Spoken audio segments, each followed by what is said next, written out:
what do you want in a mate? If you're a woman, you might say, well, you know, you want someone who's kind and loving and forgiving and empathic, and those are all good things, but it isn't necessarily the case that the empirical studies show that that's what drives mate selection. So we could look. This is an interesting study, so it's a few years old. 1,000 French-Canadian respondents, 433 males and 700 females. And so here are the variables. One is possession of resources. It's a composite index composed of occupational prestige, income, and education. And then the other variable is acquisition of partners, sexual partners, that is. Number of lifetime and preceding year sexual partners, lifetime occurrence of simultaneous partners, which is a yes or no variable, and lifetime frequency of simultaneous partners, 1 to 5, with 5 being very often. Here's the assumption. You can, decide for yourself if you think this is a warranted assumption. The number of partners a member of sex A acquires is taken as an index of how often this individual is chosen by sex B. So that's an indication of reproductive fitness, desirability, at least as assessed by members of the opposite sex, who you would think would be the logical judges for that sort of thing. Male criteria.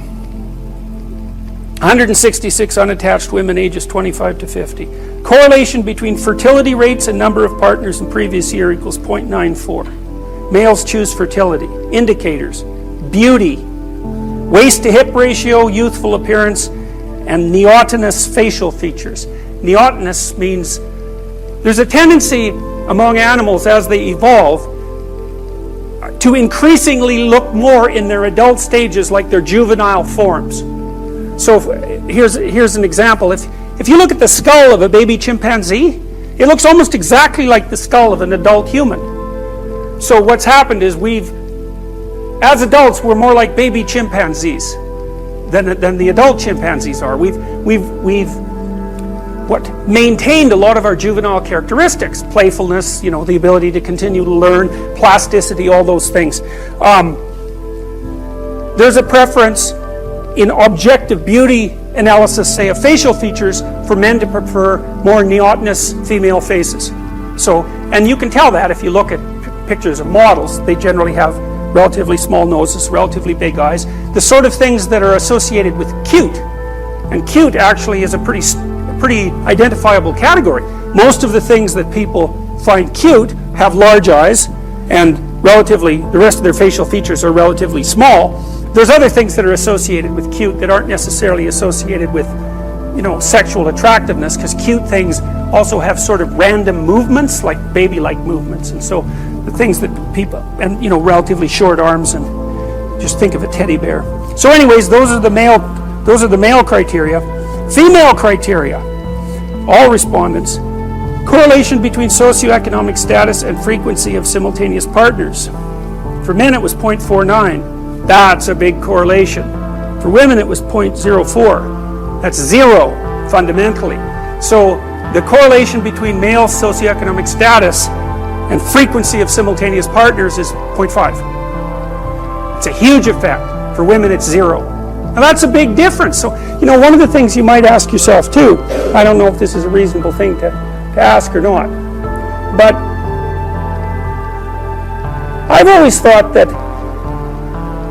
the hard people to explain are the people who are hyperachievers, the ones who are way out on the Pareto distribution. And there aren't very many of them, and they're usually men. So if you look at the median number of publications, for example, that a female academic makes and a male academic, they're pretty much the same. But the mean for men is higher, and that's all driven by a small subset of men who are way the hell out in the Pareto distribution. Now you might ask, well, why is that? Well, it's simple. If you want to be way out on the Pareto distribution, so you're in the top, say, 1% of performers, or even 1/10 of 1% of performers, what do you have to do? Well, first, having an IQ of like 145 or above, that's really helpful.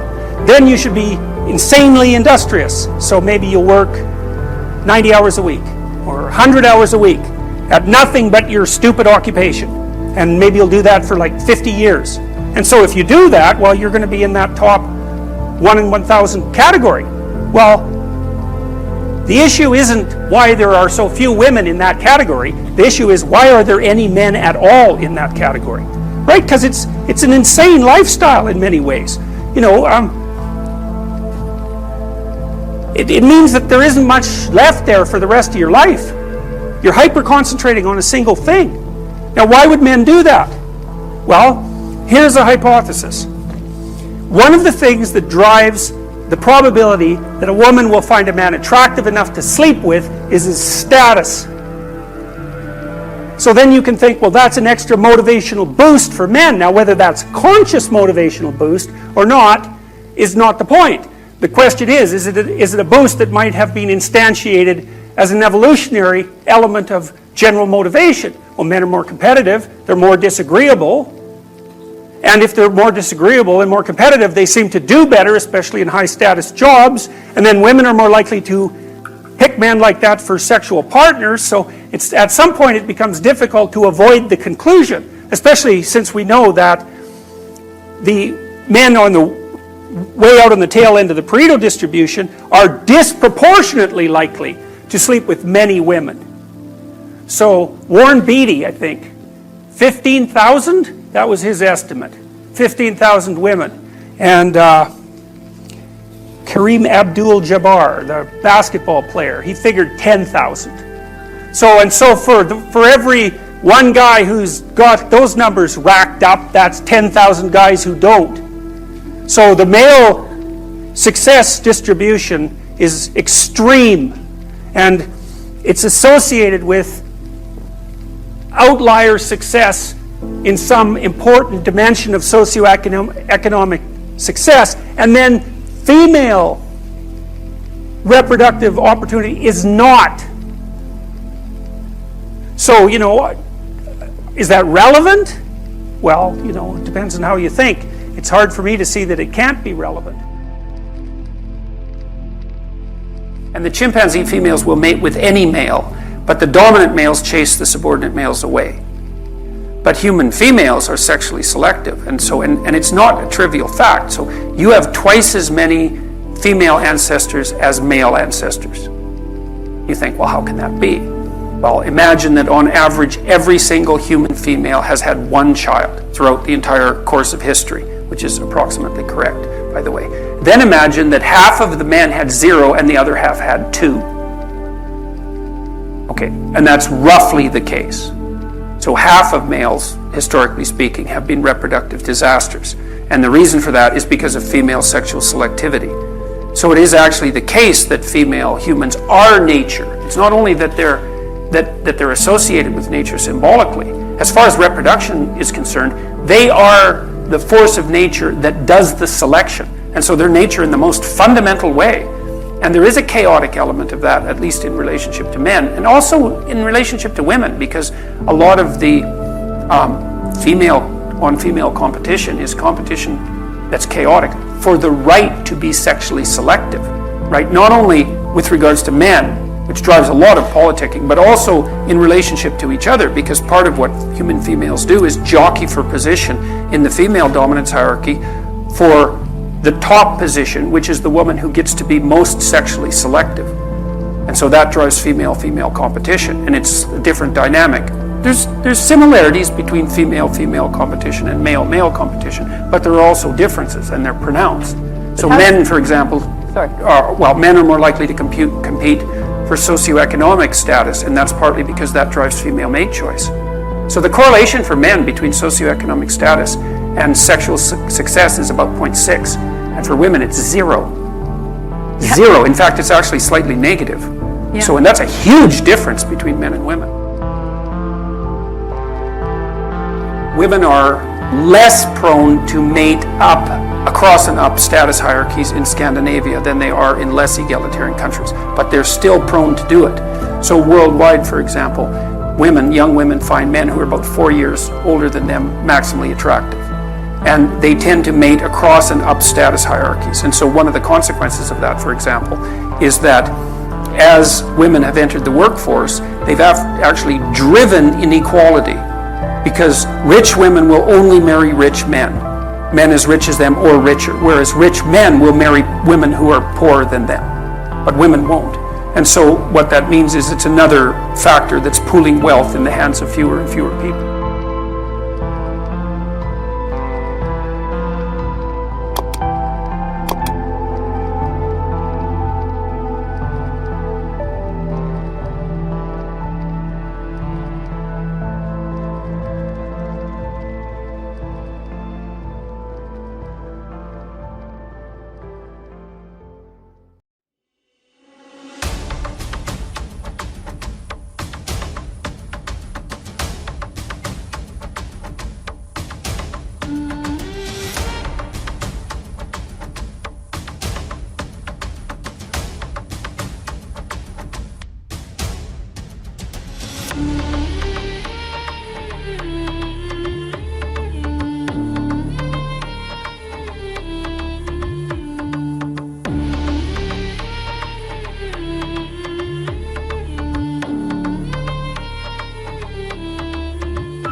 Anh hay mơ mộng mình thứ xa xôi, không màng về tình ái muôn nơi. Sống trọn là trọn kiếp đây thôi, đâu quan tâm gì chuyện đời. Thế mà lại ngâm tương tư, ông tầm bà mũi xa tơ. Đêm nằm trộm nhớ mơ mơ về ai.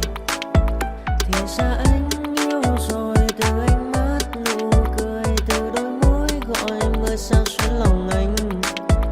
Thì ra mê em rồi, ngày hay đêm ôm lời, chỉ nghĩ đến em thôi. Đó là do anh đã yêu rồi, anh đã yêu rồi, anh đã yêu rồi.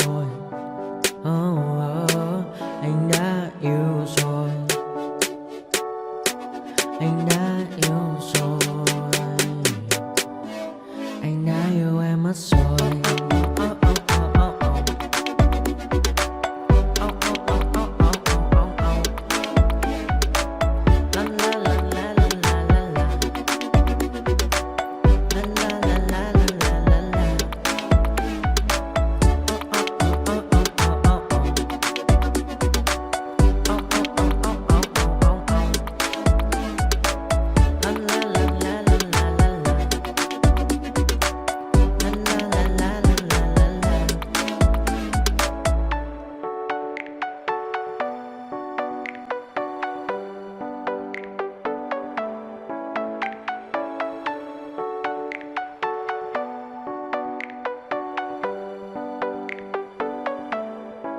Anh hay mơ mộng mình thứ xa xôi, không màng về tình ái muôn nơi. Sống trọn là trọn kiếp đây thôi, đâu